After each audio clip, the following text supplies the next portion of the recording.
255, or you can say it will saturate to 255. Any information above 255 will get truncated to 255 for k is equal to 8, and that was saturation. We should define if, so actually what I suppose it was 301. So I lost that information of 301. I converted into 255, and we can say it was the loss of my information.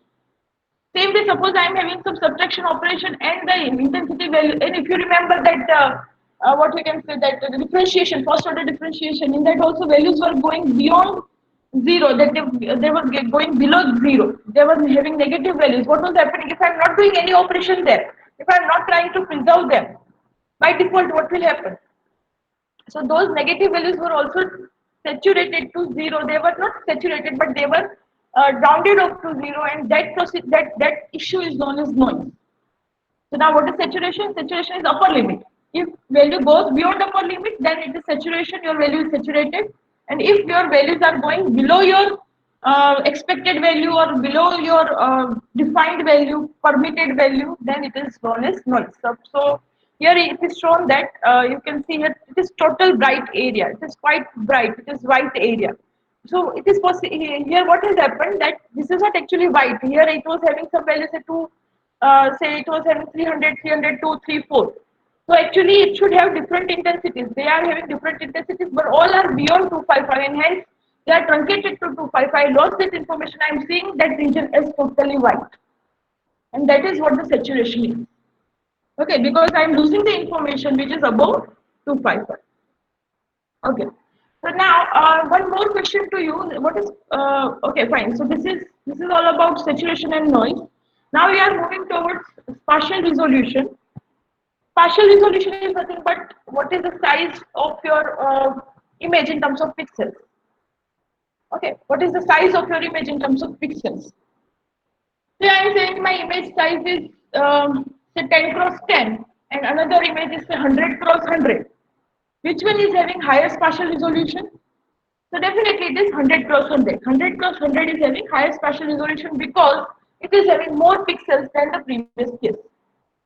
But this is not the sufficient information. Actually, spatial resolution means what? That how many pixels we are using to represent my image. Okay.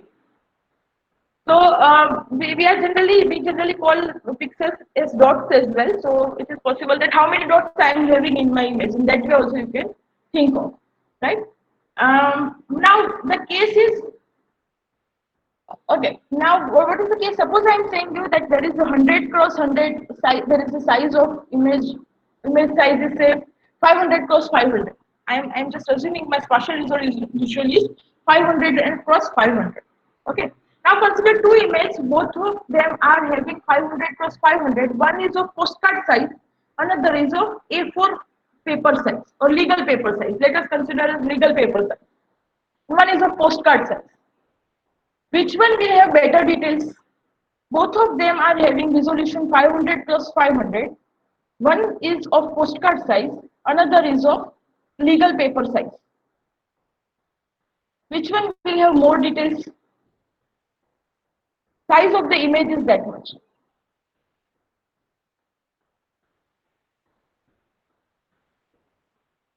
Are you getting the question? Yes, that postcard will give you the more details because in the actual region, in smaller region, I was having in how much spatial distance in I was having more pixels. It was in lesser distance. I have more pixels. That means I am covering. I am finding nearby details. I am in the small region. I am having 500 pixels. In the case of legal paper, it was a larger distance, and I was having same number of pixels. Okay, so possibly pixel size you can think of was larger in the case of 500, and you know that pixel is nothing but the smallest information that you can capture. That smallest information, smallest color, smallest intensity that you can capture is pixel. That means in the case of legal, I was covering larger region and I was giving this one intensity value to that larger region. That means whatever the information was there in that larger region, I am missing that information. I am just giving one color to that entire pixel, right? So partial resolution, if I say 500 from 500, but what I need to tell is that in how many pixels I am having per inch. right? So that is more informative than just resolution of 500 plus 500. Per inch, if I am having 500, in another image, if I am having per inch, so you can think of in past postcard, if I will take per inch pixels, in the case of legal paper, if I will take per inch pixels, in legal paper, definitely per inch pixel will be lesser than the in 1 inch, how many pixels are there? Per inch pixel, number of pixels in 1 inch will be lesser in case of legal paper than the postcard one. So this is more informative. Definitely by logic we can say, okay, in postcard there will be more information, but by 500 plus 500, no one can understand that which one will have more information. So more informative matrix is, can say, dot per inch. How many pixels per inch we have? So generally, in printed media like newspaper, magazine, any brochures we have, books we have in printed media. Generally we represent the spatial resolution in terms of dots or pixels per inch. Okay, and you can think of that. It is, of course, it is more informative than um, just only the spatial resolution or just only the pixel information. Okay, so here you can see in this image, there are four different images, and you can see in this area. See, if I will use less number of pixels, I am going to have distorted image, and that is quite clearly visible. This is having say 1250 dots per inch, and here we are having 72 dots per inch, and it is quite clearly visible that in one here the information is missing. Same way here also, it's some information, some jaggeds you can see. Okay, some jaggeds will be visible. So and that is quite understandable that if I'm using less number of pixels, I'm going to lose the information like this. This is the loss of my information. Now next is intensity resolution. Intensity resolution is already, you know, that just we discussed, that is number of bits that you are using for per your number of bits you are using per pixel. Okay, suppose I am using uh, my k is equal to is say uh, 2 in one case, and uh, one in another case my k is equal to say 8. I am taking two different cases. My k is equal to 2, and one another case k is equal to 8. In k is equal to 2, how many different colors will be there in my image? How many different intensities will be there in my image? For k is equal to 2, how many different intensities will be there in my image? Yes, it will be four different intensities, true. While in the case of k is equal to 8, I will have 255 intensities. Different colors, from black to white, how many different colors or different shades of gray? Okay, so that is what intensity resolution is. That what is the smallest discriminable change in the intensity level? Suppose I am using k is equal to 2. So one color will be black, another will be white, one will be what you can say it is mid gray, but intensity or what you can say it will be the, okay. Suppose I am using L is equal to I am using L is equal to 4, that is k is equal to 2. Okay, so now I have 0 0 0 1 1 0 and 1 1 4 different values possible for my pixel. So my pixel, if I'm randomly picking a pixel, it can have all four values. This four values because my k is equal to 2. K is equal to 2. Okay. Now if I will take 0 0, I know that what will be color associated with it is black. If I am taking 0, I am taking it 1 1. I know what is the color associated with it. It is white. What about 0 1? What about 0 1? It will be, what we can say, it will be the same color that was associated with say 100. That is possible, na? Because what I have to do in the entire range of 0 to 255, I am going to divide that colors. That will be the color which was associated with 100 in 8 bits. The same color will be associated with now say 0 1. And that is just what we can say. I am just taking it in. This is an example. I am assuming that that is the color. You can have any color. That color associated with 102, 105, 110. That is whatever is your choice, right? But I am assuming the color which is almost dark gray, but it is associated with 100. I mean, that is my assumption. That color, the same color. I am just giving you the idea about the color intensity. right? The color associated with 100 in 255 is associated with this. Okay. And 10, I'm assuming that it will be bright. So I'm assuming that 180, which was 180 in 255, the same color is now associated with 10, which will be actually bright gray. Okay, it will be bright gray. I'm assuming that it was the same color which was associated with 180 in my 256 um, when I had the 250s, because I remember that colors. That's why, right? That's why I'm assuming that. Now, what will happen to this? So now, whatever the smallest discrimination in the color that you can have from this 002, that 100 equivalent, from black to that color equivalent to 100, you can discriminate if you are using k is equal to 2. Any other shade with that occurs between 0 to 100, that you can see in, if k is equal to 8, that color you cannot see in k is equal to 2.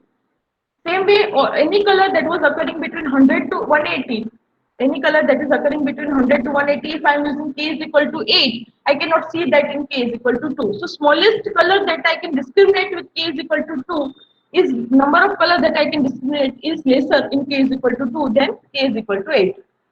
Okay, so that is what intensity resolution, the measure of smallest discernible change in the intensity level. Okay, so that we can see here.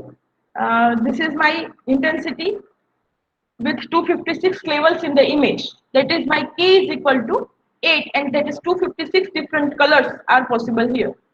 Okay, and then if I am using k is equal to 1, what is the meaning of that? Only two colors are possible. K is equal to 1, that means L is equal to 2, white and black. Okay, and suppose I am using k is equal to 2. This was k is equal to 1. Now k is equal to 2.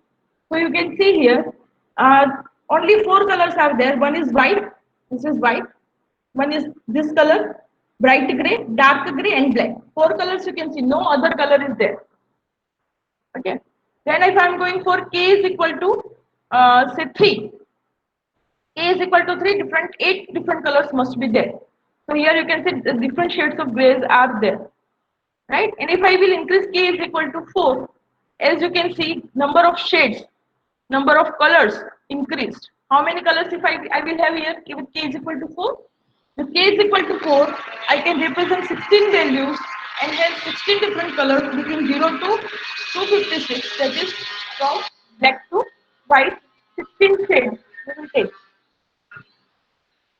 Okay, now and then we implemented. Here you can see, if you are looking at this is quite smooth image, right? But if I am reducing the number of bits, if I am reducing the number of bits, that means I am reducing the number of intensity colors or colors, number of intensities, then you can see contours are visible.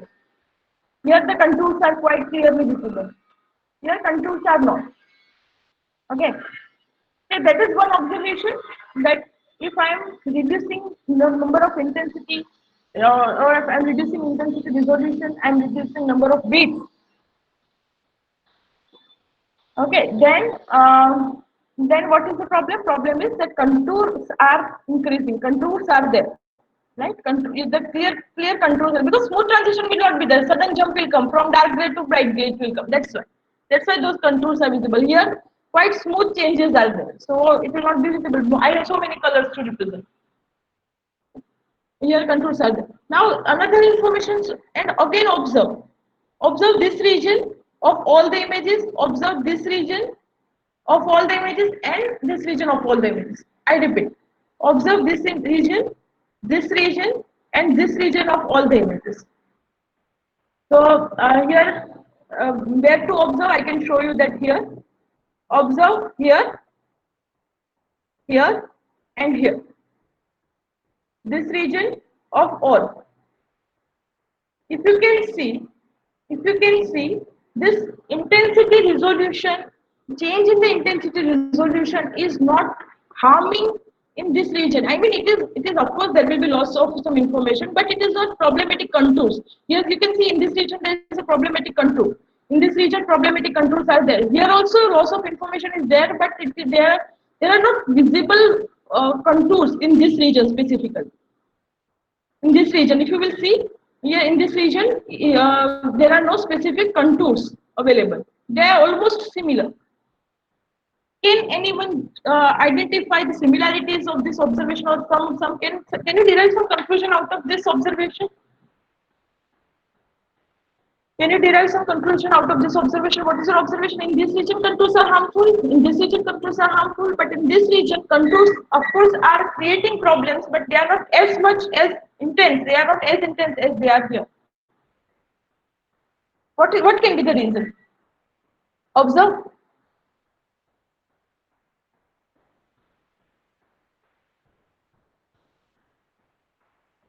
Any idea why it is happening so, or what is your observation? Can you why it is happening? That's all right. But in which region?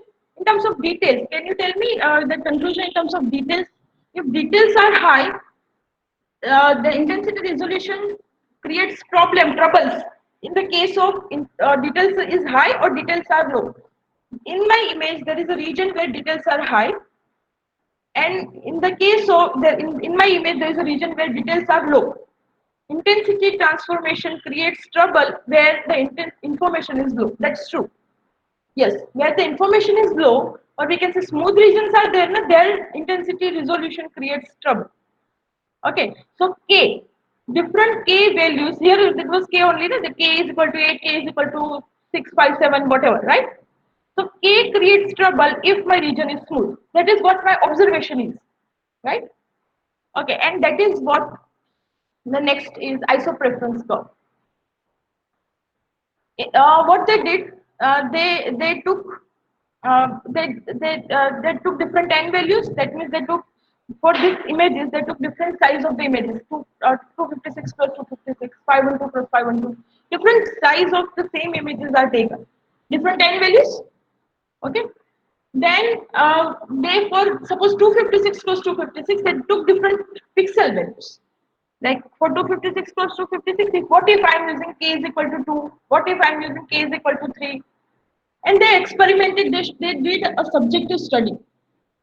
The scientists or researchers did one subjective study. What is the meaning of that? They showed that images to persons. That's why it is subjective. Because now again it is not having any objective base here, right? They showed it to persons, different persons, and they asked that which images are equal in quality. That means suppose I am using n is equal to 256 and k is equal to 3 is equivalent to if I am using n is equal to 512 and k is equal to 2. Kind of thing. Like they had created so many images with different n values, different k values. And they identified, okay, for the same images, say for first image, which images are equivalent in subjective quality. Again, it was not objective study. Right? They showed it to several people and they decided based on their output. Okay, so it was subjective study, and what they decided, what they obtained here is for each image, for each image, how K creates the issues. Now you can okay now so here what it says here it shows that all the images are having equal quality. Here if for all the images are having shown here like for this value of n for this value of k, the image was equal to for this value of n and this value of k, like that. So they draw one curve. All the points on this curve are associated with one n and one k value. And what is the meaning of the points here? All those images with those particular n and k are subjectively equal in appearance. That is the meaning. They did for. So what is the meaning here? Like if I'm using this n value, say it is 200 plus 200, and this k value is equivalent, visually equivalent to 120 and this particular k value. That is the meaning here, right? So if this again, how to obtain that they are equal? How they decided? Okay, 200 plus 200, and this k value is equivalent to 120 cross this k value. Again, it was subjective study. From the outputs of several humans, they from the judgment of several humans, they decided. Okay, so now what they observed is that if details are less, here you can see in which case details are less.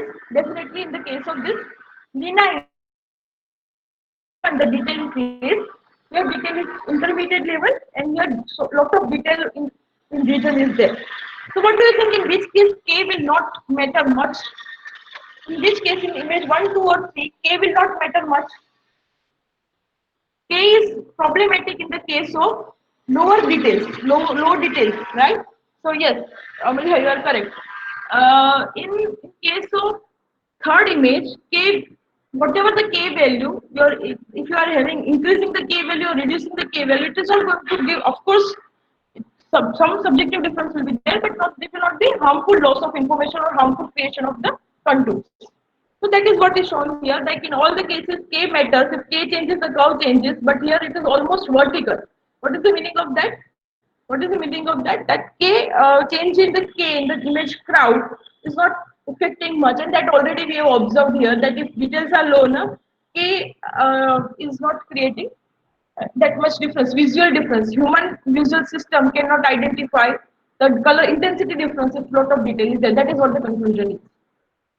Okay. So this is all about isopreference curve. Okay. Now this is neighborhoods of pixels. Now different neighbors of pixels we are going to learn. So if I'm taking four neighbors, or NP4 is a set of pixels which are in four neighborhood of my pixel. Four neighborhood is what? Top, bottom, left and right. If this is my pixel, then top, bottom, left and right pixels are in my four neighborhood. Okay. You know that this is, suppose this is how y varies. Suppose this is how x varies. Then if this is f of x y, then f of x plus 1 y, f of x minus 1 y, and this is f of x y minus 1, f of x y plus 1. All those are in my four neighborhood. Diagonal neighbors, we will call it ND set, or we can say they are in the set of these are my diagonal pixels, and the set will be ND. N4, earlier it was N4, now it is ND. Set ND indicates all diagonal neighbors. If this is my pixel, this diagonal, this, and this. Okay. And what about 8? This is my 8 neighborhood. This already you have used. If this is my pixel, I am considering my all the neighbors. These are my, what we can say, N4. These are my N4. And what we can say, this is my ND. These are my D neighbors, diagonal neighbors. So it is union of N4 and ND. Union of N4 and ND. Okay. I'm not going for this coordinates. I think you can easily understand this coordinates. And how to denote it? These 8 neighbors are denoted as N8. Set N8. That is 8 neighborhoods.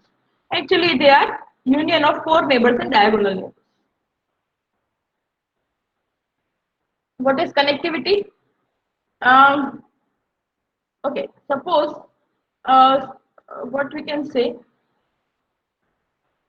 this is my image.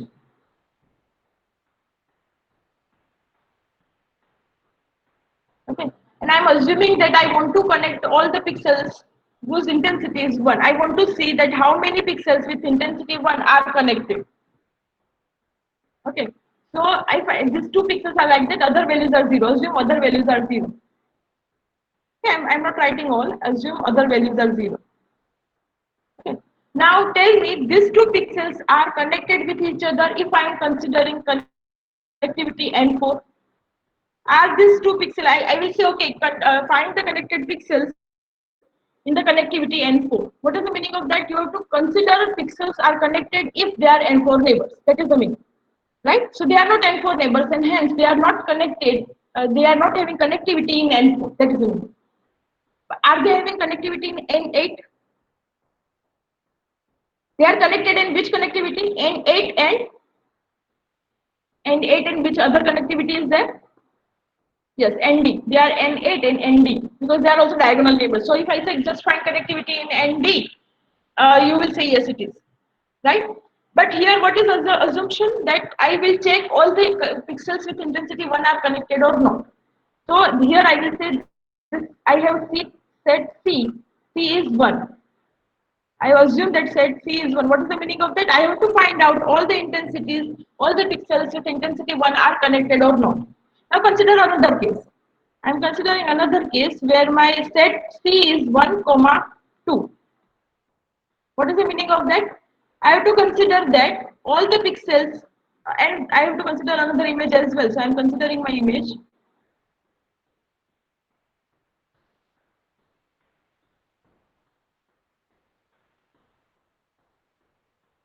Suppose this is 1, this is 2, this is 3, this is 1, this is 0, this is 1, this is 2, 1, and 0. I just taken random values, right? Where values are varying from 1 to 0 to 3. That is, maybe I have used 2 bit particle. Now this is an pixel, and I want to check connectivity. Find out the connected pixels or the pixels having connectivity in N4, in N4 with this set. This is your set. Tell me which are the pixels which you will consider connected one. Is this connected one? Is this pixel connected one? No. Why it is not the connected one? Because I have to consider the connectivity N4. This is for this pixel. This is not in N4. So whatever the values, I am not going to consider it. For this, is it connected one? Is it connected with this pixel? Yes, it is. Why it is connected? Because I have to see that which pixels are in N4. So I have to just consider about this values. N4 I am considering. So I have to consider about this value. Now this value is 2. And I have to see it is in set. Yes, it is in set. That is for all the pixels having value intensity 1 and 2 are considered as part of same object and we can be considered as connected. And you have to find out connectivity between them. So these two are connected. These two are connected. I will not consider about this because it is diagonal one. I have to go for N4. So I will not consider for this. This is considered. Is it in set? Yes, it is. And hence it is connected. For this, is this pixel connected one? Is this 0 connected one? This 0 is also not there, and this 3. This 3 is also not connected. That's true. This 3 and the 0 are not connected pixels. So connectivity, I think, is clear to you. I have to find out first of all, I have to decide in which neighborhood I have to find out the connectivity and under which condition. The C is actually the condition set. That if my intensities are falling in this particular set, then you can consider them as a connected set. So that is what the connectivity is there. You can have the connectivity in N4, in N8, in ND. One more, so we are coming to this M connectivity, but let us complete this first. If I am going for 4 connectivity, so I will start with this, right? So these two are connected, these two are, so I will scan so how to find out all the 4 connected pixels in the image. So I will start from my first pixel. I will see, is it in my set? No. Is it in my set? Yes. What are its 4 neighbors? These are its 4 neighbors. Are they in the same set? Yes. So they are connected. So these two I identified. These 2 lines I identified. Then I will go here. 4 connectivity is there. This is already connected, but this is not. This is not. In that way, I will search for all the pixels, and then I will come to know. I will identify. Okay, these all are 4 connected pixels. Same way for 8 connectivity. So what I will do, I will start with my first pixel. I will decide what are my 8 connected neighbors. 8 connected neighbors are this. What exactly do I have connectivity with them? So I have to need check in this set all the values. Value 1, I have to check. This itself is not having value 1, so I will not check for this. I will go for it. Again, I will find out its 8 neighbors. So these are its 8 neighbors. Again, I will check in C. Those which are in, so this is in 8. So this is having value 1. So they are connected. This is connected. This is connected. In that way, you can check for entire one. And it is interesting thing is for this. Interesting is for this. It is 8 connected with this as well as it is 8 connected with this. It is 8 connected with this. It is 8 connected with this. Of course, because 8 members you can see now. Okay. This is 8 connected. Now problem with the 8 connectivity is what? Generally how it is how this is connectivity is used. Suppose I will tell you that this pixel is this pixel is part of my boundary. There is one object. Okay, there is one object in my image, and this pixel is part of the boundary of that image. Or sorry, there is one object in my image, and boundary of that object I want to identify. I have to detect the boundary detection, right? That can be that can be our requirement. That can be our application to find. So I will tell you, okay, this pixel is part of the boundary. So find out the rest of the pixels which are boundary pixels. So you will see, okay, which pixels are connected with this pixel. So all can be the part of boundary. All can be. Suppose this is the object here. You can see this is the object, right? This is the object. This is one pixel itself is the object, and this is the boundary I want to check. Okay. So now which will be the boundary? Which are the boundaries here? Or if I can show you better example, here also it is fine. So this is object you can see, and this is its boundary. You can see this is its boundary. Yes, sir. The same thing is here. It is the same thing actually, but it was clearly visible here. I want to find out this as a boundary. Now the problem here is what? Suppose so I will start with this. I will find which are the pixels connected. Suppose I am using 8 connectivity because I know it will give me the better reach. In N4, I will miss many pixels because I am not considering my diagonal pixels. So I will check for the uh, uh, okay. So if I will go for, suppose I am going for N4. Suppose someone will tell me, okay, this is my pixel of boundary, and find out other pixels in the boundary. So what are you think? Okay, if it is the pixel of boundary, then other boundary pixels are connected with it, because you know that they are connected with each other. If I say this is one pixel, other pixels will be connected with this one. Na? So suppose I will go with, so what I will say, suppose I am going with N4. So what will happen if I am going with N4? So I will take this, then I will consider this as boundary pixel. Okay, this two are now I know another pixel of this is in connection. So what I identify the next one. I identify the next one. Okay. Then what I will do, I will apply that N4 connectivity for the next one as well. So I will go for next N4 connectivity of this, and what I will identify, this is, and this is part of the boundary. Okay. No, for N4 I will identify for this. This is my boundary. For N4 I will come to know this is my boundary. Okay, in that way I will. But okay, then what will happen? Then what will happen to the next step? This is identified as boundary. Again, I will apply N4 connectivity. I will say this is the part of boundary. What about next one? Now what will happen next? This part, because it is 8 connected to this pixel, will never be part of boundary. Which otherwise, if you see, actually it is part of boundary. It is actually part of your boundary, but they will never be considered. That's why you cannot use N4. That's why if someone will give you the boundary pixel, and if you want to find out rest of the pixel, if you will go for N4, you are going to miss many pixels, which are connected in the diagonal of the center. So this method will not be, of course it will find out the boundaries, but it will not be the clear cut or better boundary. We want to go for the better boundary detection. So suppose someone will say, okay, I will go for N8 because it will identify the diagonal ones. That is true. And this is 8 connectivity, right? But what will be the problem for this pixel? It is 8 connected with this, as well as it is 8 connected with this. What is the meaning of that? For this object, you have two boundaries on this side, right? So how will you come to know what exactly the boundary is? So we want some better information, and that's why it is creating confusion. Like the boundary will go like this. It is creating ambiguity. Boundary will go like this, or it will go like this. Okay, it is creating ambiguity, so that we should not go for. I mean, we can go for N8, but we need some better output if we can find out some betterment if we can find out. With N8, I am going to get this as boundary.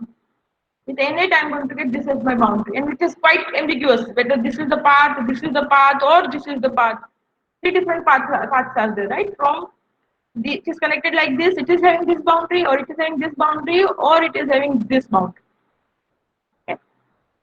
So it is ambiguous results. So that's why we are going for M connectivity. We are going for M connectivity. What is M connectivity?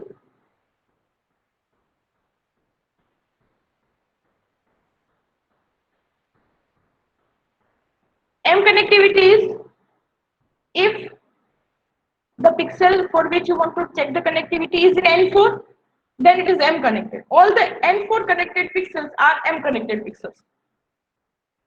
If it is in N4, don't check. Okay.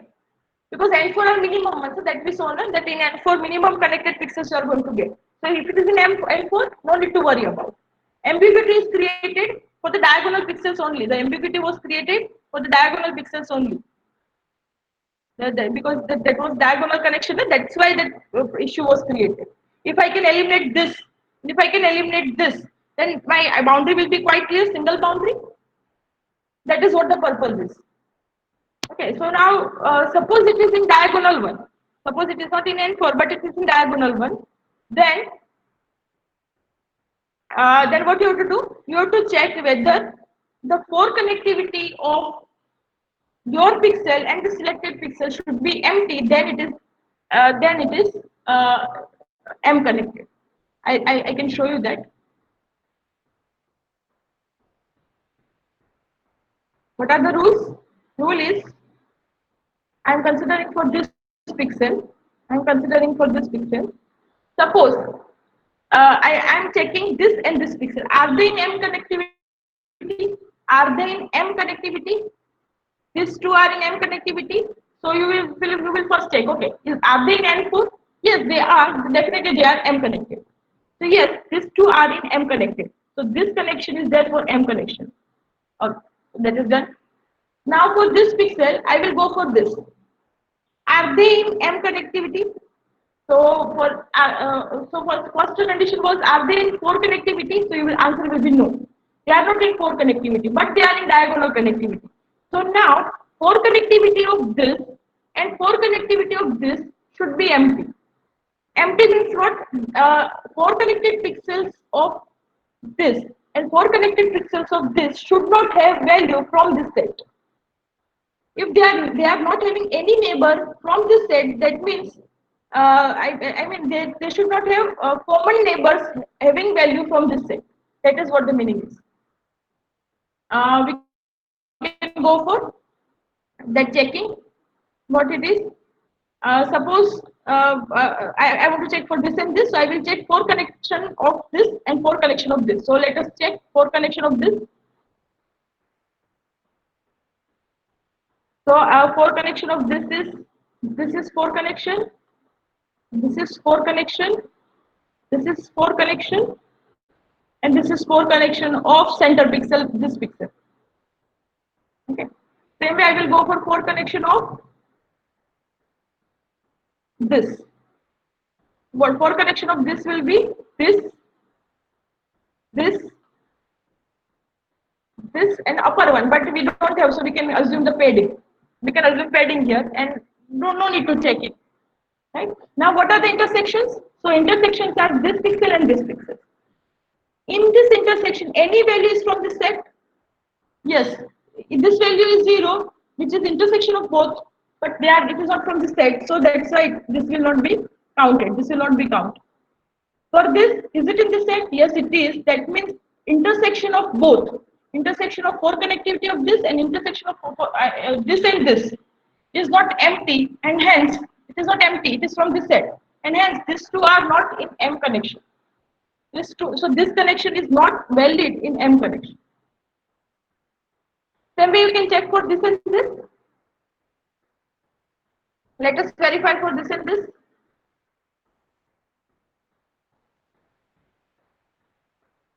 Now tell me, these two are in for M connection or not? These two. Are these two pixels in M connection? How to check? So 4 connections of this, right? And 4 connections of this. Are they having common intersection? Okay. First of all, tell me no. What we can? Why we cannot go for that? First of all, are these two in M connectivity? I'm sorry. You should not go for the intersection. You should not go for the intersection. Is this and this in M connection or not? How will you judge? What is the first condition that you will check? Are they in 4 connection? Yes, if it is, then no need to go for the second condition. They are already in M connection. So they are in M connection. Now check for this two. Now check for this pixel and go for this and this two. So what is 4 connection? So are they in, I'm checking for this two. I'm checking for this connectivity. So what about their diagonal? So we should go for the second condition. I have to check for connect intersection. So intersection is this, and intersection is this. So this is the common one, and this is the common one. This is 0, but this is 1, and hence this connection. These are not in M connection. So in that way, if you will do, you will get this, and this is definitely not having multiple paths to reach to the boundary. They are not having multiple paths. There is single path.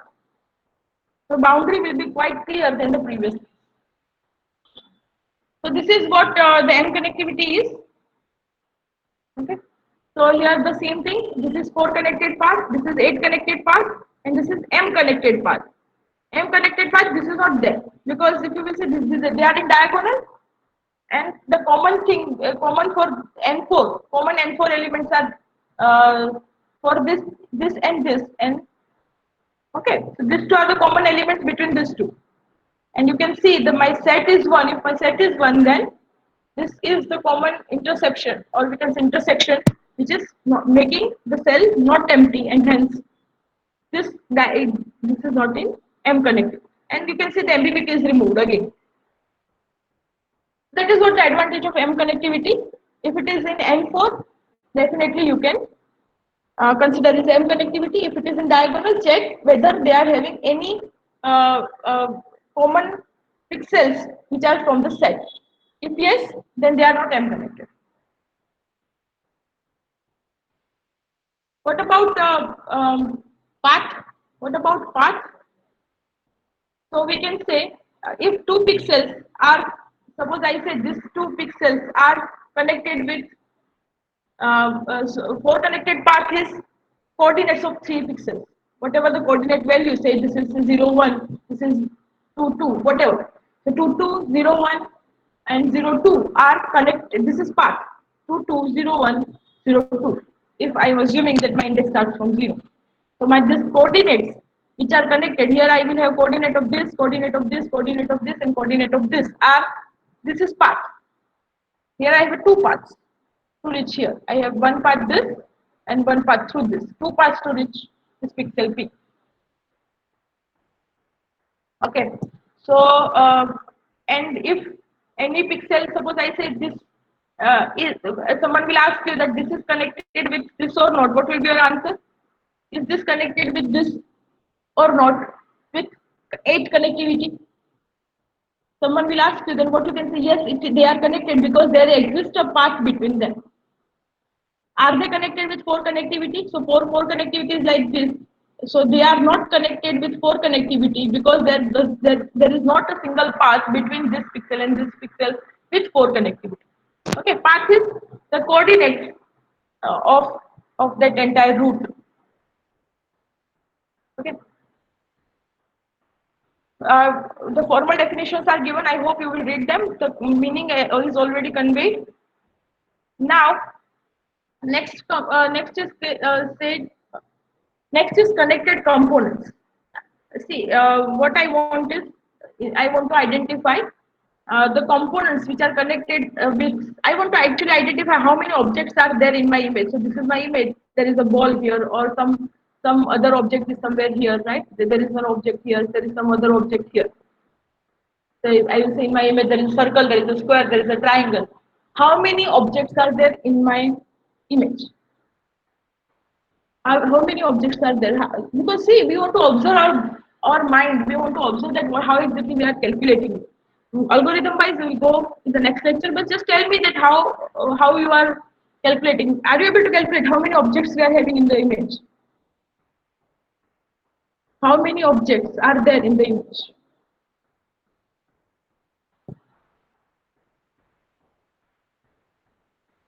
There is one image. In that circle is there, square is there, triangle is there. How many objects are there in the image? 4 objects. Why, Jaimin, 4 objects? Ashutosh says 3. What about others? What do you think? 3 or 4 or 5 or 6 or 7?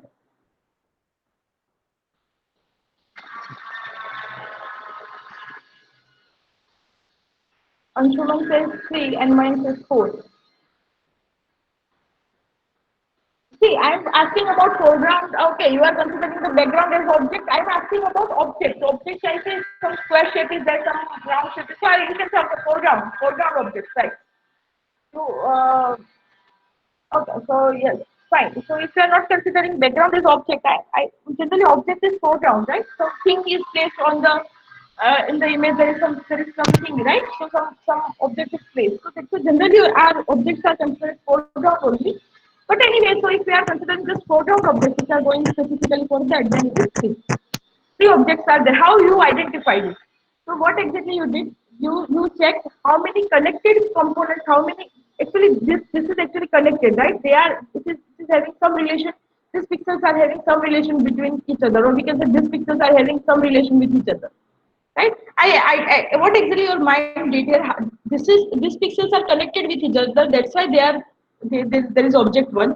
These pixels are connected with each other, and that's why it is. So actually, you identify the close path, and you decided, okay, these are the three objects. That is what your mind did, right? That is how you identified there are three objects. So if not, then you can observe your process, that how you decided. That is generally what we do. So if some pixels or some region is having relation with each other, if they are connected with each other, then they can be one object, right? So in that way we decided. So several other specifications can be there, but one of them indeed is that they should be connected one. You cannot say like um, if this is my one pixel and this is my another region, if this region and this region is connected, or we can say they are part of the same object, we cannot think so, because they are not connected at all, right? Right? So if this is the same region, if the connected region is there, possibly we are having multiple objects there. That is a possibility. But if they are not connected, then they cannot be part of one object. Suppose I am saying there is one a water bottle in my image. It cannot be part of one region of my image and another region of my image. It cannot be single object. It will be connected pixels, right? But if I am identifying certain region as single region, possibly it may have multiple objects there. Right? So connectivity is not the only criteria. That is what my point is. But that is certainly that is one of the criteria. Okay. So now, what is my next idea? How to identify the connected components? How to identify how many? If I can say I can identify this is one connected region. This is another connected region. In that way, if I can identify there are three connected regions, then I can say I'm assuming that there is no other criteria right now for the simplicity. So I can say there are three different objects. Okay, so this is one of the usefulness of the connectivity. So in next lecture we will start with that how to label the connected components, how to identify how many components are there in my image, how many objects are there in my image, right? So that will be that we will do in the next lecture. Any doubt till time, or so far any doubt? Okay, so we will meet in the next lecture with the discussion of connected components.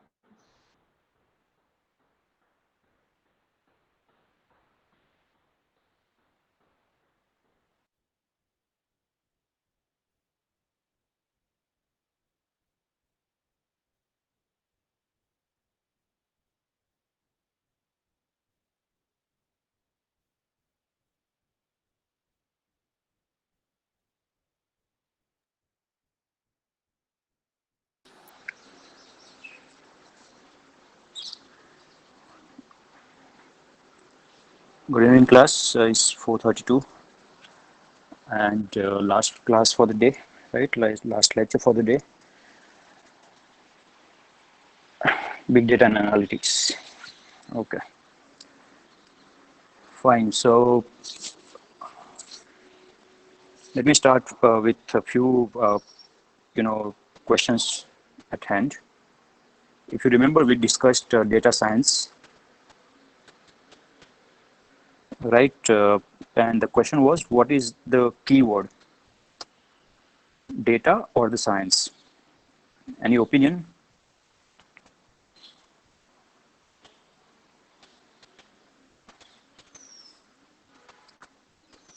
Yes, you may type it in the chat window, please.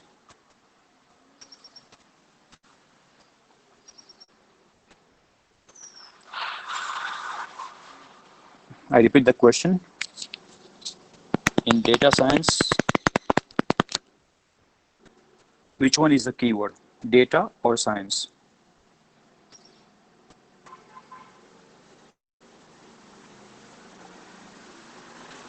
No idea. 50-50. Guesses? Fine. Vivek says both. All right. So, yeah, of course, I mean, it can be debated. My personal opinion is science. The reason because, it's a lot to learn in science than just, maintaining data, right? And data science has, a lot of things to do with algorithms and, logic as well, which involves nature, science, right? So of course, data is there. To handle the data is one thing, but then processing is another thing, and both are important, equally important. Both are having challenges, but my personal opinion would be science, has more importance than just the data handling. Anyways, let's move on. So what we got today uh, is more like one of the programming tool, and then of course the rest of the topics. Just to start with, the tool called Apache Maven. Anybody has worked on Apache Maven in the past?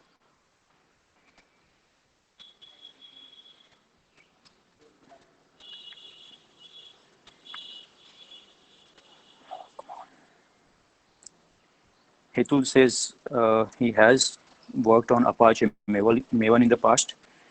Find others know that there are so many build tools, right, with respect to different programming languages. Particular to Java, they have this Maven. Then I think Gradle is one more, and very before it used to be Ant. It is still in use, but then let's talk about Maven very quickly. Why I took up this as one of the topic. You will also need this topic in session 2 when we'll be discussing machine learning, and we'll be talking about predicting, some or other, what was that, feedback or something, right? We have that demo ready, but then also you'll be needing this Maven tool uses. So let me tell you what is Apache Maven. Maven is nothing but a build tool in a way. Okay, so the way you do, GCC or you do Java C, likewise like Fort, but then of course that's just primary, right? Then you will have so many more things to do. The very immediate problem what we face when we deal with Java programming are, like class path. Managing the class path is the biggest challenge. Uh, to get your development environment ready is the biggest challenge, right? Most of the time, and it still remains the same. But then there are better alternatives, like Maven is one of the alternative. If you might have worked on Eclipse and if you might have configured the build path, you might have to import the external jars, right, manually, and that will take care of your compilation issues. But once you will try to run again at runtime, you will have to have the class path set appropriately so that the jars would be available. So in both the cases, compilation as well as execution, you need to take care of the jars availability. Okay, uh, and what Maven helps you here, there's something called project object model, the short form POM. Now, let me show you that in one of my Eclipse project here. Where is that? All right, here. So you're seeing this screen. Last year I had this setup done, but then because I upgraded to JDK 14 and I was working on upgrading Hadoop also, I'm still working on it. But then, and before that, I upgraded the Eclipse itself. So the Eclipse which I'm using right now, it is the latest, which is Eclipse, June, June 2020, right? If you can see this, it is the latest, Eclipse edition. Anyways, and because of this, what happened? My previous workspace, the last year workspace, I couldn't, recover properly, and hence I had to, juggle to get these things done. If you can see, around 4:16 p.m. today, I was able to actually, just get it right. I mean, just 4:16 p.m. Truly, honestly. But what I'm able to do for now is not complete what I expected to do. But then it's still like it's a Eclipse project using Maven, the build tool, and then I will do the configuration, run configuration, so that when I hit this green button, it will run the MapReduce job right from my Eclipse. Fine. So see, it's the same word count program, right? But I had added a few system out statements to grab the input location and output location. And finally, I would record the status, right? When the job completes, I would wait for the job and I would record the status. So if you remember, status 0 means success or failure. Now that's very general, answer there. The main returns int, you know that, right? Normally is Java where you have void, but then this status, that particular program, the MapReduce program returned is 0, which is indicating, success, and then 1, 2, 3 positive numbers will be indicating appropriate arrows over there. Anyways, so yes, this job completed successfully. It's nothing but the word count program. Okay, and then I'll go and check behind the scene in whether the files were generated or not in the output folder, right? And you can see they were there. Okay, so what happened? What was my challenge? I wanted to set up the development environment with one or other IDE. You can always choose IntelliJ IDEA or Microsoft. I should not say Microsoft, but use what was that? Code, Visual Code, right? Or whatever the name is. You can choose one of the tool for yourself and learn how to set up development environment. You will face challenges for sure, but then know that sooner is better, right? Because at work also you will have to deal with such development environments challenges. So what I just did, I did both ways. One is the configuring build paths and putting all the jars from the Hadoop folder.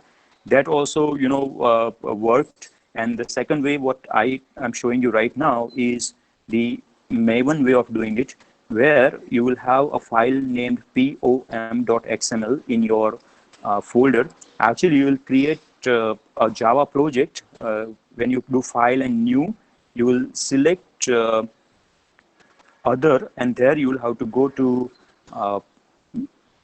projects and you choose the Maven here. You choose this Maven project. Okay, so that will in a way create the folder structures for you, which Maven expects. If not, you can also do this on command line. You can create your own way, make the directory, etc. But the folder structure has to be, in a certain way, which is default for Maven. And in the parent folder, I mean the base folder itself, you should have this file called pom.xml, right? Before I go to pom.xml, let me quickly discuss the folder structure. Let me just see if I can zoom in here. I could actually, yes, right? So see, this is the project folder, right? And within that, you have to create src, main, and Java. That's where it expects you to keep all the packages of your source code. Yes, it has to be src, main, Java.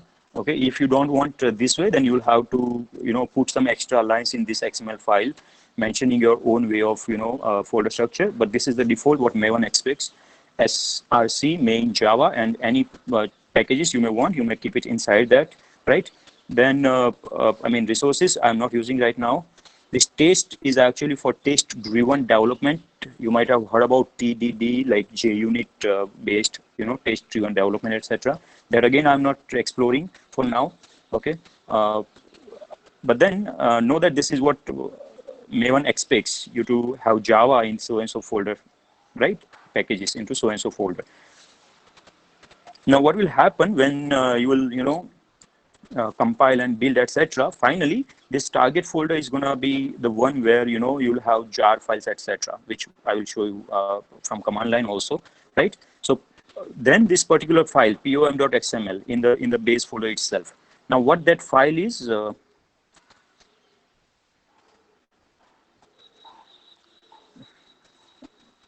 It's an XML file.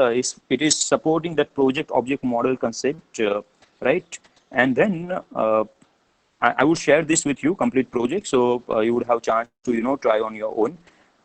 But what will happen, whichever framework you want to use on a certain website, which is this mbnrepository.com, it will provide these entries. I mean, the important thing is the group ID, artifact ID, and the version number. So once you make this one entry here, what will it do? It will go and fetch behind the scene all the jars made available to you for particular to this Hadoop common, for particular to this version 2.8.2, for example. So let me briefly tell you what is Maven. Importantly, there are a lot of dependencies which might our Java project have. We don't want to bring them manually, all the jars, and put it into the build path and miss one or other dependency within dependency, etc. So Maven, what does it do? You make such entry of your parent requirement, and then whatever the sub requirements might be there, sub dependencies might be there, including this parent, all the sub dependencies, it will fetch automatically from the net, and it will dump into the local folder, which are like mostly hidden folders. You can always see them.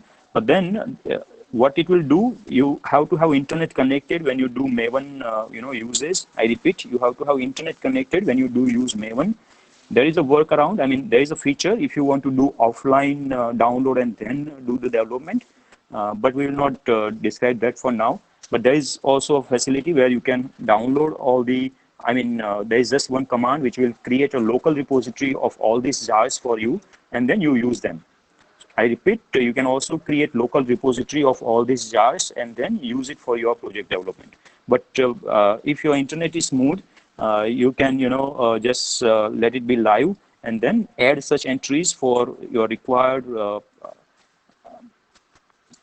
libraries. And Maven, when you will ask it to build, etc., it will fetch the jars for you internally, and that you will be able to see in the progress. Actually, I might not have that right now because it was already clear, but then you will be able to see here that it is literally downloading from so and so website so and so jar. Okay, you can see. Unless that progress finishes, you won't be able to run this program, of course. Okay, so first time or sometime based on your internet speed, you will feel like your program is compilation and execution responding slow, but that may be the reason, because behind the scene it is downloading all the jars and applying into your class path. Fine. So we understood project object model, right? The purpose of this XML file, and you can go to this particular website and then find out the appropriate versions for your required library and put this entry of dependency here. And behind the scene, it will fetch required jars for you.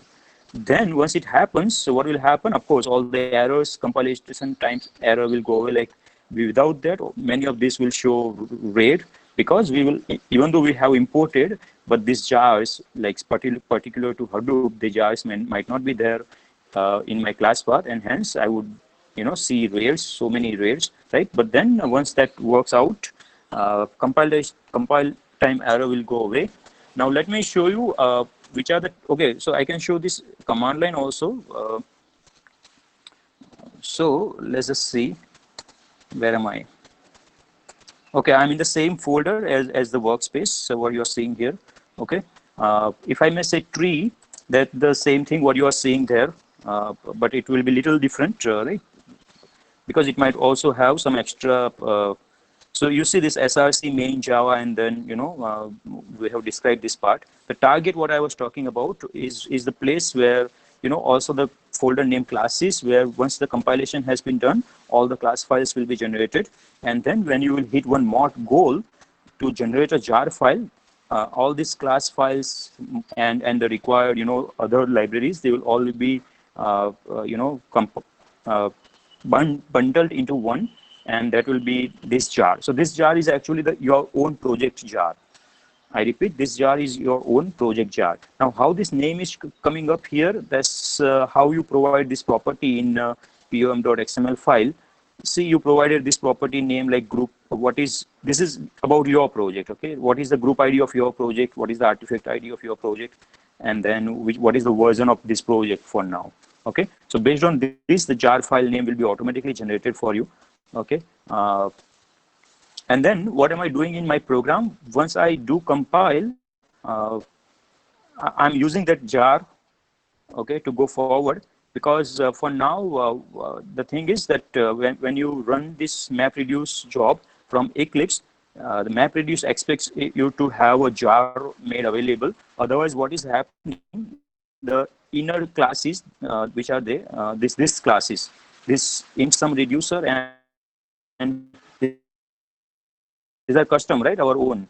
This class is not able to find. It says no class definition found. So that was the last, error what I had to troubleshoot. And for now, I still don't want this approach. I don't want to create a jar every time and then only, be able to run it. I wanted to run without creating jar also. But for now, this is how I have to live. Anyways, so we understood Maven, right? What is the purpose we understood? We understood the folder structure of Maven 2. And then let me lastly show you what are the goals available with respect to Maven. And they are shown here. Now, if you can see this, I think it is streaming a little slow. All right, why am I not able to see here?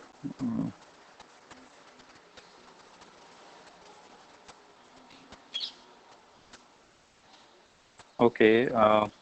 Are you able to see Maven build, Maven clean, like red color M2? Because I'm not able to see on my phone on the another screen out there. It hanged or what? Okay. No, it's moving. Okay, let me try it again. What I wanted to try, you do right click on your project. You go to run as, and then you see this. Yes, this is what I wanted to show you. These are called goals, or you can also say targets, okay? Some of you might know Makefile. That's a very original concept by Linux, years before Makefile. So that used to have targets. You will say make clean, then you will say make compile, make, so and so likewise. And that's one of the build tool, original, right? And classic, make. Do explore that if you haven't heard about it. Makefile, Makefile, as a build tool. It's really good to know, because you never know when you will have to work on that, or whenever interviewer might expect you to know. Anyways, so these are called target, Maven build, this dot dot dot, TDD, what is it called? This dot dot dot, learn that also. Anyways, Maven build, then Maven clean, Maven install, Maven test, right? And likewise like forth, right? So let me tell you a few things what Maven clean does. Maven clean will clean up. I mean, if you have already compiled once, if you have already generated the jar files in the target folder, etc., the Maven clean will clean up that temporary directories. So that's very much like clean build, okay? I mean, just clean. And then when you say Maven build, on front it shows Maven build, but then actual command, if you may do command line, it is mvn compile, okay? So build or compile, they are interchangeably used, but on command line, build doesn't work. It's just that here is an analogy like a display label, they have kept build, okay? Fine. And then this Maven install is the one which will generate the jar file for you, okay? And you may explore more from maven.apache.org. But what will happen, as you have just seen, if I may do clean, what will happen behind the scene? Let's see. So we have already seen that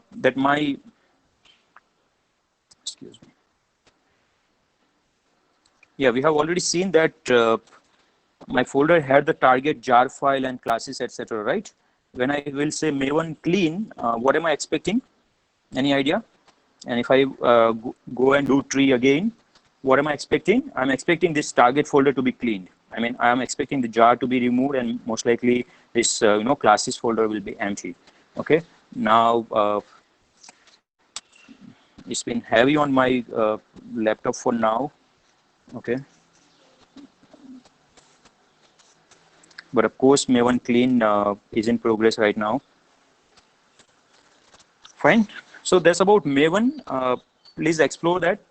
You might do some Hello World and some other temporary library uses using Maven.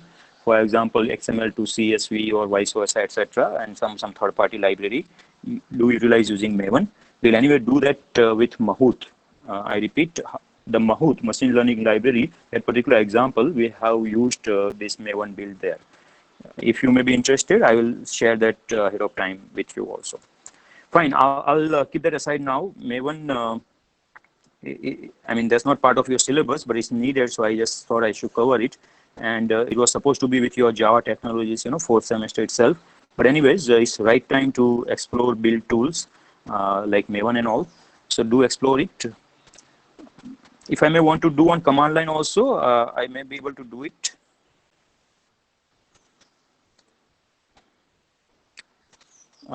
I will have to say MVN and then clean like this. Okay. And if I will just say MVN help, let's just see what comes up. So, MVN help. So on the command, it is MVN. The name is MAVEN, Maven, right? And what we just talked about was goals, right? So this is what I just mentioned to you, goals. Clean, compile, taste, and then what was that? Install. There are so many more targets, but these are the primary targets what you need to learn about. Okay, fine. So let's see what happened. Did it recognize my clean or my action or not? So build tool, Maven clean, and then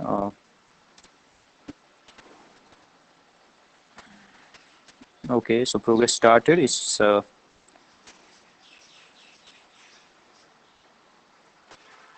right, scanning for project, Maven clean, and its success, right?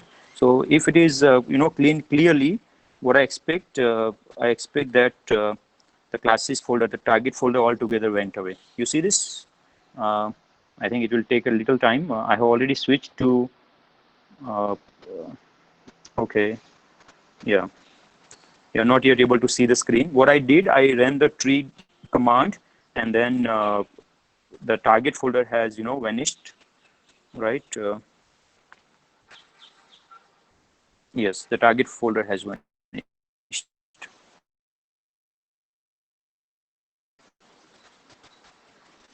Okay, I'll move on with further topics. Okay, see, you can see now the screen. It's taking a little time to get there. You see the target folder is not there. So MVN clean was how if I may do here via command line now MVN compile. What do I expect? After this, what do I expect? I expect that classes folder will be generated in the target folder. So it might take a while, but then it will come up. Any questions on Maven so far?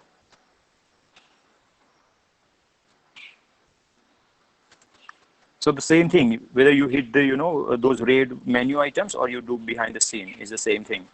Okay, fine. Any questions on Maven so far? No. So I'll now move on to the next topics for the day. Let me switch the device. Okay.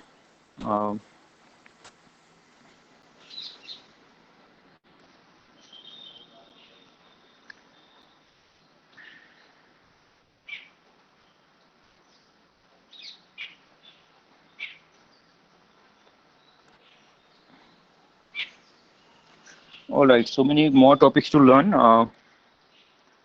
Let's take up this topic today.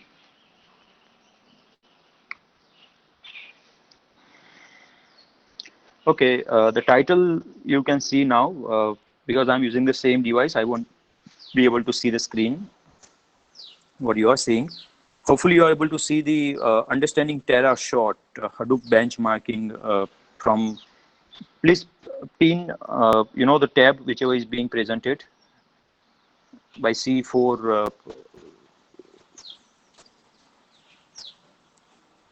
So all of you please pin the tab which is presented by C4, and that's a screen which shows the Google Classroom understanding TerraSort Hadoop benchmarking. Are you able to see that? Please type in.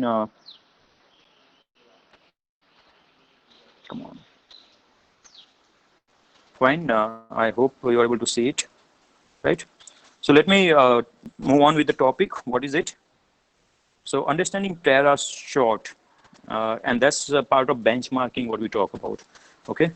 So you might have heard the word benchmarking, right? You might have heard the word benchmark, right? You have to set goals for yourself. You have to set your own benchmark. Likewise, you might have heard this, right? So that's the same story for any framework design, and anything which is being prototyped, and for each success story, many groups, many people might be working on the same thing, right? There'll always be benchmarking. So with respect to high performance computing, benchmarking is there from years. I was personally involved in high performance computing, LinPack benchmarking with ROX cluster more than a decade ago. I repeat, at the time, high performance computing, which is, it is vertical scaling, right? So clusters uh, then didn't used to have Hadoop like framework, but then this ROX cluster and others were there in the market. Okay, but the primary goal was for high performance computing.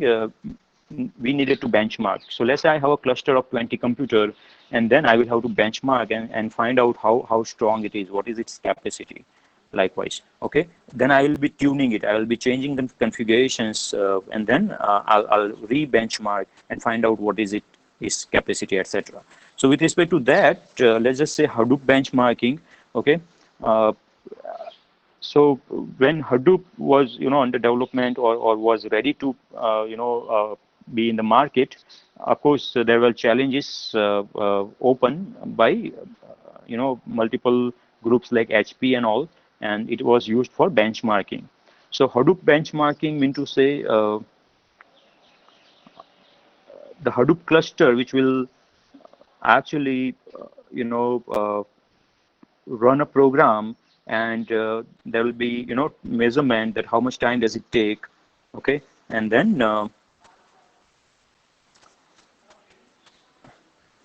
how better it is doing with respect to others in the market. Okay, so TerraGen, TerraSort, what is the purpose of TerraSort? It is to sort terabytes of data. I repeat, it is to sort terabytes of data.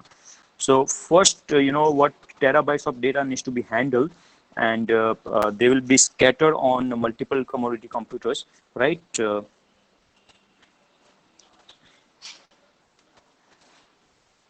And then the cluster will run and sort it, right? And then it will be measured how much time did it take.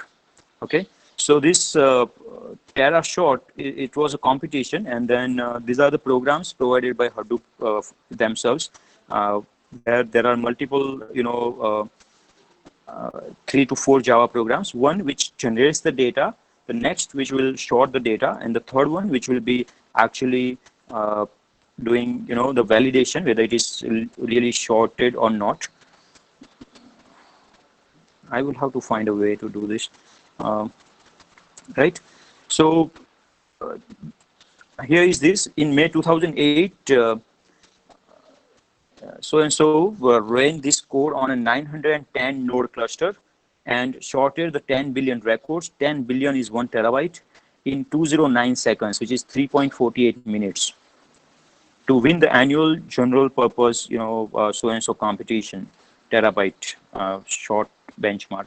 Okay, so this is not my content. It is there, by Apache itself, the Hadoop framework developers themselves, right? So see the 1 terabyte of data they were able to sort in 3.48 minutes, and the cluster size was 910 nodes.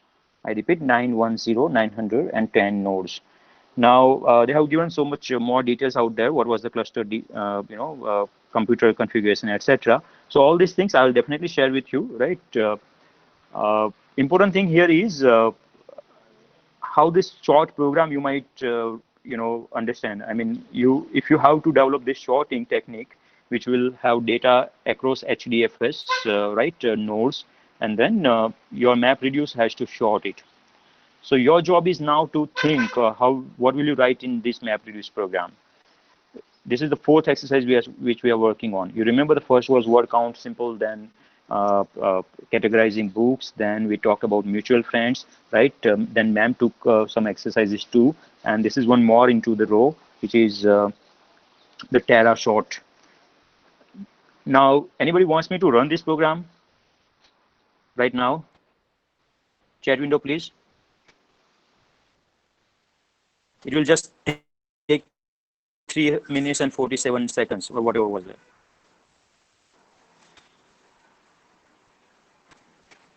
Nobody wants me to run this program. 3 guys are there who wants me to run this program, and it actually is 5 or 6.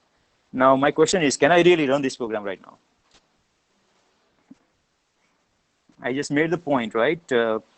910 nodes, the whole cluster, right? And then 1 terabyte of data already generated. And then they would start the short technique. I mean, the MapReduce short, job. And then it will take whatever 3+ minutes. Do I really have that framework with me right now? Can I short it? I mean, can I do that? Of course not, right? So please understand that was, the worldwide challenge I'm talking about, and it's back in 2008. And at a similar timeline, I was involved in the benchmarking of ROCs and other cluster HPCL, what I just mentioned, right? It's the same line, actually, when I graduated from, MS, December 2008. Anyways, so know that world are after, achieving a lot of things with respect to distributed computing, clusters, clouds, etc. So try to now think, how will you do if you have to do this shorting? What we can do for now is, think if we have to do this shorting, how we will do it. Now, I'll leave some time with you to think on that. Okay, see if you can come up with solutions. Okay, if not, of course, the program is there to refer, and then I will also explain why I took this topic today, because in the previous class, ma'am described multiple phases of map itself. I mean, multiple components of map itself, and one of the component was partitioner. So you may have to explore that part if you want to really understand this Terra short program, or you want to do by yourself, or you can, of course, come up with some new logic, which is possible. I mean, fine. Okay, so most of these documents I'll be sharing with you. They're all live since 2008 plus, right? So there was Terra short, which Hadoop 10 won the challenge in so and so minutes, right? Of course, it was 2008. Any questions on Terra short? At least basic understanding of Terra short. And I have not described the solution. I have not. Okay. Though the Java program is available, it is gonna take time for you to understand that Java program, right? And for that, you might have to learn more about components of mapper and reducers. Okay, that's when this is the right time to think of how will you be able to short if you have to do by yourself using MapReduce framework, definitely. Fine. So there was Terra short. Now let me see what next. Okay. Fine. Yes. Here. So because we are working, Java, and we are doing this development, I'm helping you to have the setup and development setup, and I'm helping you to learn Maven, etc. Right? If you may want to explore, which class does what, etc. I will be sharing this link with you, and you have seen this front end kind of look and feel. These are nothing but Java docs being generated, right? So this is your first friend if you really want to dig into MapReduce or Hadoop, and you want to utilize the libraries. This is the first friend from where you will learn about the classes and their methods, etc., etc. Right? So what I have mentioned in today's note, it's a separate topic. One of them is under important links, but then another is there. Maybe I did put it in. Oops, I did put it in Arena. Yeah, mapper and reducer API. So this is the topic. Let's talk about the topic very quickly. We have whatever time we got. Uh, yeah, we have time. Fine. So many times, life cycle we hear about, right? I mean, for example, Sowlet, then we say, okay, life cycle of Sowlet, etc., right? So that way, you now is a time when you understand, there are a few more things involved in mapper and reducer. Uh, the word life cycle need not to be a cycle there, but this is general way we understand like life cycle or control flow. I will rather say it as a control flow. Okay, so most processing framework will have a set of methods to support flow control, right? Generally referred as life cycle, right? And I have prepared this one simple document which gives you little more understanding of mapper and reducer and their kind of life cycle or flow control. Fine. So we already know the prototype of mapper now, right? Now before I move on, ma'am talked about MapReduce version 1 and MapReduce version 2, if you may remember, right? Know that MapReduce version 1 is still there in the library. It is under this particular package, which reads MapRead. It is not complete MapReduce. Okay, still there. We will not be utilizing MapRead. We will not be utilizing MapReduce 1. No. Okay. We are actually utilizing the other package, which is the very same. Just instead of MapRead, it reads MapReduce complete. Okay.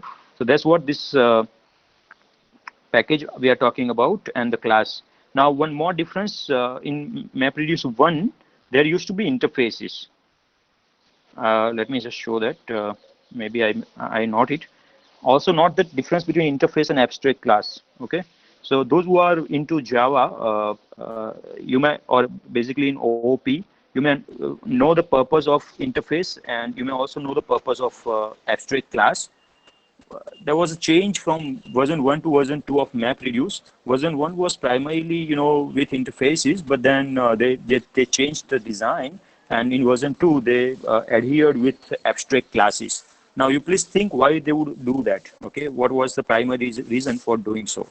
But these, classes are abstract. Okay, there are many abstract classes made available in version 2 of MapReduce. Anyways, we are right now talking about mapper lifecycle. I repeat, mapper lifecycle. So the map method already, right? Which takes key value pair as input and generates another key value pair as output in the contents, maybe, right? Right? Map function already. But then there are a few more to understand the life cycle. And what you see on your screen right now, there is a method called cleanup. Okay. So if you may read the description, it says the cleanup method is called once at the end of the task. At the end of the task, not this. It is not at the beginning of the task. If there are like output directories which needs to be cleaned, etc., that is developer's job to do. Make sure or whoever executes his job to make sure that such directories are removed. It's not the task itself. You can also write such code in Java itself, so that if there is an output directory existing, it will be removed. You can write that in your Java code also. Okay, know that you can do that. You can interact with HDFS via your Java code also. Okay. Anyways, but this cleanup is about the mapper lifecycle cleanup method. It is being called at the end of the task. Any guess what it might be doing? If you remember, mapper writes its own intermediate data into local node. Yes or no? That local file system, if you remember, right? Madam talked about many concepts where she talked about block, and then she talked about what was that, partition? No, what was that? Yeah, what all topics you learned? On top of block, there is a virtual or logical blocking mechanism also. What is it called?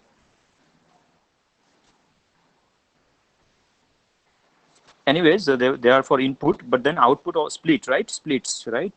So know that there may be cleanup required towards the end of the mapper, right? The intermediate things it will clean up, right? So that is what is gonna done in this method. If you may want to do your own cleanup, you can write, of course. You can override this cleanup method and you can write your own logic also. And then, so you may expect what is called at the beginning. So the method name is setup. It's very much like init method in many, Servlet or other components, right? Setup method that is called once at the beginning of the task.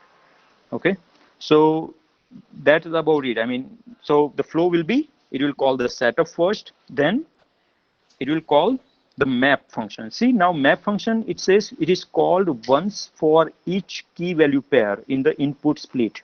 For the given input split, if there are 10 key value pairs, the map function is going to be called 10 times. Okay, and that was our original assumption, that map will be called once for each key and value. If you remember when I demonstrated the video for the first time, map and reduce, right? So that's map function, what we know now. And there is one more called run.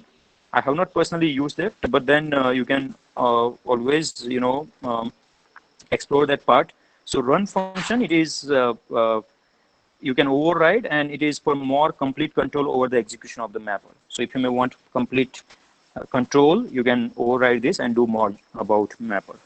Anyways, that's mapper, and very similar, you also have reducer. Okay, excuse me. Very similar, you have reducer, right? Cleanup, reduce, run, and setup. Very similar. So I'm not describing them, but know that this is what is it? It is the life cycle, you can say, or phases or steps. The framework mapper and framework reducer behind the scene, which is there. Fine. So that was one theory topic. You can expect some questions, from this, to just make sure you know theory, right? Any questions on this?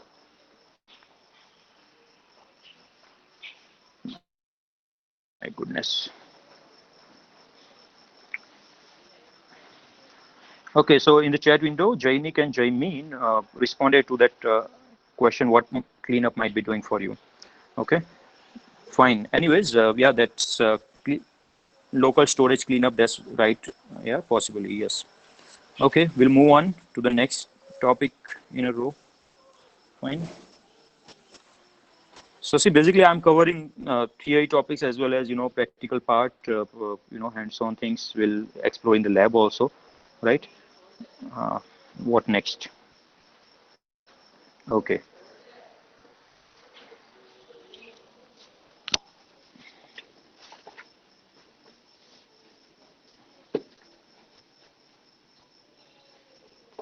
All right. Oh my goodness. Okay.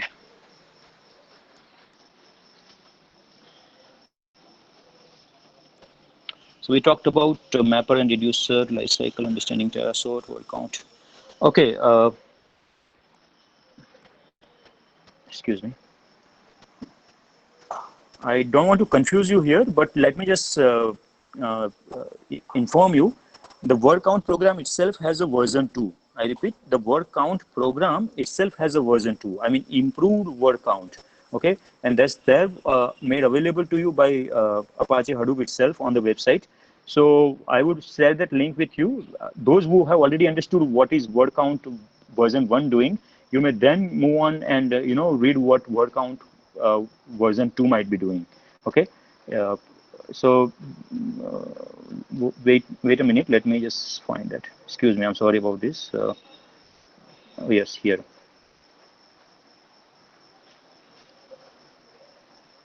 So you may go to this MapReduce tutorial on Hadoop Apache, and you see this word count version 2, right? You may go all the way top, which will show you version 1, and it will describe, which we have already done. But now word count using Java itself has a version 2, and that is with the latest Hadoop, right? 3.2.1. I'm not certain since when the word count version 2 has been supported, but then you may explore it. I'm not going in depth of that. Okay, so how to run, etc. The behavior will be same, but what is highlight? I mean, what is different is this. The second version of word count improves upon the previous one by some of the features which are being offered by MapReduce framework, the latest developments, right? It demonstrates how applications can access configuration parameters in the setup method of the mapper. So if you remember in the previous topic, we described the setup method. Remember the life cycle or the instead of init, the name is setup, right? So here, this particular version 2 of word count Java program, it will also demonstrate how to utilize setup method, which we have not done so far. You can definitely explore that. Then it is also using something called distributed cache, right? And you know what cache will help, right? And there are a few more like generic options parser, etc., right? Uh, anyways, so know that MapReduce version 2, okay, let me clarify. MapReduce itself has version 1 and 2. We are right now using MapReduce version 2. Ma'am taught you on those lines, right? With Yarn, I mean, whenever you talk about Yarn, is the latest MapReduce which we are using. But the Hello World program itself has 2 versions, right? I mean, that's the development. You cannot say library. It's the development where you have 2 different versions, and of course, their performance will be different too, right? Fine. So that's I'll share again in the BDA conduit with you. You please explore that. Okay. All right. 1 minute again. Let me go to the classroom and make sure I finish the topics at hand. Okay. Few more minutes to go.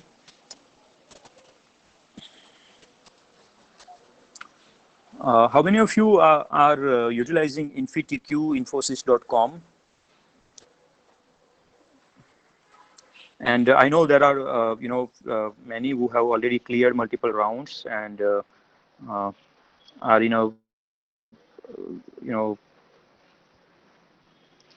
but know that infytq.infosys.com itself also has one of the course which actually talks about big data. Okay, I repeat, other than foundation courses, the big data as one of the course is available to you on Infosys InfyTQ platform. It is, very smooth. It is very brief. It's not the depth, I would say. Recent, if there are any updates, I am not certain. I followed it maybe a year or two ago. Okay, but then you may also explore that if you want to prepare for the subject exam. Okay, I repeat, InfyTQ Big Data 101 course. You may go through it. There are videos and few assignments. Very quick, very smooth. That covers the breadth part of it. You can utilize the NPTEL for the depth part also, right? And anyways, we are sharing the material with you so that official content you can definitely utilize. But in the list of courses available, I added this InfyTQ as one more platform so that you know now it. Okay. May 1 medium okay, so that was about the latest with Hadoop and how to do development with Hadoop. Okay.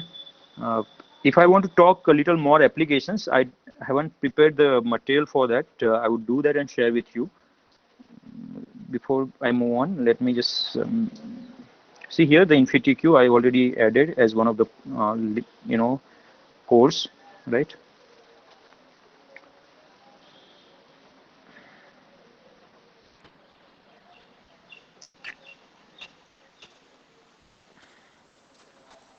Okay, so about the TerraShort, I missed one topic. Let me bring that forward. So you might have done shorting, of course, right? So many times, right? With various techniques, right? But then shorting when they are available in array, right? So you normally do when they are available in array, you apply those sorting techniques, right? Or maybe in linked list, that is the next level you may want to explore, right? How to do sorting if they are there in linked list, right? One and the same logic, right? Only the API or like function call might change, right? Moreover, you can also explore sorting of 3 variables, which is sometimes asked in interview. Even AWS interviewer like to ask it, sorting of 3 variables. Okay, simple question, sorting of 3 variables. That's about it. Okay. Uh, so think of it. How will you achieve it without any error? Okay. One more topic. When we say sorting, do we just say ascending and descending, or there's a few more things also? I repeat, when we say sorting, do we just care for ascending and descending, or there are a few more terms also which you should use? I'm talking about the order, right? Ascending and descending. Do you think there are a few more technical terms here other than ascending and descending? Any guess? Yes, Jaimin, thank you for bringing that in. Non-increasing and non-decreasing. Yes, it is very important that you understand this, okay, because you are now engineers, okay. It's not plain ascending and descending, right? You actually, when there are duplicates, you have to use other technical terms which are in general also, general English, right? Non-increasing and non-decreasing. So explore that, right? Now, moving forward with basic sorting techniques. You remember that was everything carried out in primary memory RAM itself, right? So what was the next phase when you did sorting? When there was, little more data than whatever could fit in RAM, what was the sorting technique you learned? Anybody is aware of a sorting technique which can take care of a data set which cannot just fit in your RAM? Excuse me. Anybody? You might have learned that in your DBMS subject. I'm not certain was that in syllabus or no. The technique is called external sorting, right? External merge sort actually. So it's a merge sort, but then when you say external merge sort, you talk about moving data pages from memory to hard disk back and forth, and that's external merge sort. And databases uses external merge sort highly. You're advised to explore that if you haven't done so. And when you will be working on all these things, you will realize that when there are data sets which are actually distributed onto different computers, virtually available as one of the file system, maybe HDFS, uh, and the framework MapReduce. Terra short needs to think how will you really short it, and that is possible only if you may understand the framework more and more. So keep exploring the framework and keep these things in mind, whatever I just mentioned about shorting, right? Fine. So lastly, there is an algorithm called a priori. Anybody has explored that algorithm, a priori?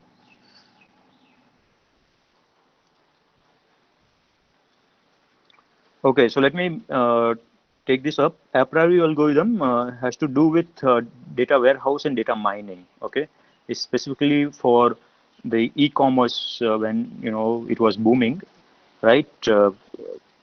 People needed to, I mean, business people needed to find out which items are bought frequently, bought together, and accordingly they will, provide offers, or they will locate the space to arrange the items in the supermarket, etc. Right? So a priori algorithm is not again in your syllabus in a way, but then I have to take it up because we are doing analytics, right? So a priori algorithm is one of the base for market basket analysis. Now we used to solve it. I mean, I have personally written C++ program or maybe Visual C++ program for a priori algorithm back in 2006 or so, right? Of course, you have to understand the algorithm first, then there will be data set as input, and then you'll run the algorithm and there will be pairs as output, right? So there's something called association rule mining. So a priori algorithm generates association rules, okay, which tells you that people who buy bread, they also tend to buy butter, and likewise like forth, okay? Uh, Now the point here, imagine you have the data, big data generated as a transactions, right? But then they are also made available for analysis into your HDFS. And your job is to do market basket analysis in a bigger scenario. And of course, it's not just market basket analysis. You can, bring up any insight you may need, right? So first thing first, you will have to learn map a priori algorithm. That's straightforward. Unfortunately, it is in self-study. If you may want, I will take up some example some point in time. But our primary goal is to solve that example or tweak the algorithm to make it work with MapReduce. I repeat that algorithm. Once we understand, that was primarily developed with the applications analytics 1.0, right?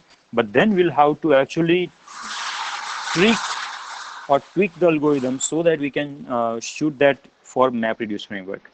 So why am I bringing up this? Because if you are still into learning the framework and understanding challenges and trying to solve more and more problems, this is one more you would want to do.